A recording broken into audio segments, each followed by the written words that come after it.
There are many things that we have to consider when it comes to being a supervisor. On one hand, a supervisor has a role as a role model, being the best clinician, worker, whatever specialty or field of healthcare that may be. So they have that role as being a role model, but I think that's a little bit too simplistic. I think a supervisor is much more than that. And I think students expect, and rightly so, something more than just a role model. They need a mentor. Someone who's going to get them involved in learning, get them passionate about what it is that they're there to learn, and hopefully provide a really good supportive team for the student to grow as a clinician or a healthcare worker in whatever field it is that they're studying.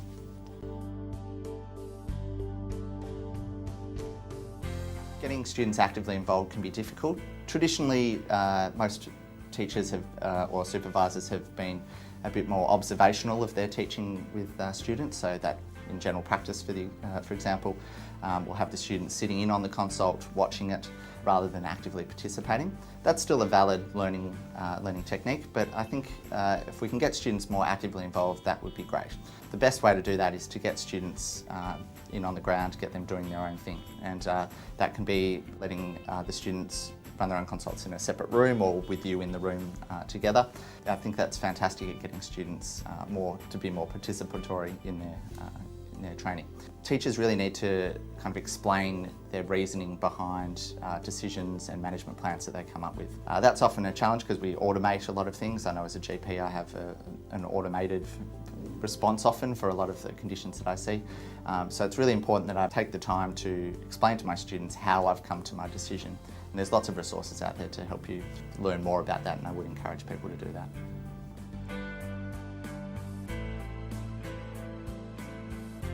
The first thing really is to make sure that there is actually a problem with the student's performance. I think it's a really good idea for supervisors to sit down with their students at the start of a rotation to set some goals. Let's get everyone starting on a level playing field.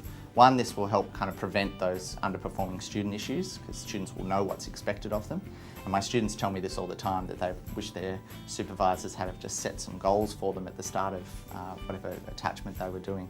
But I think the other thing that we often forget is to just have fun. Having students and teaching is fun. That's why I do it. And I think students appreciate it if you can have a bit of fun with them.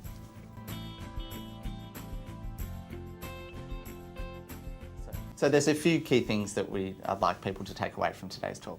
So the first key point is get students actively involved. Get them doing things. You'll be surprised at what they can do, and this is the way that we know students learn best.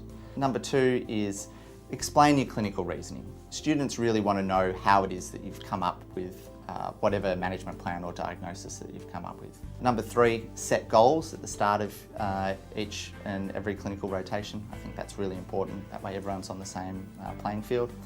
And the final thing, have fun.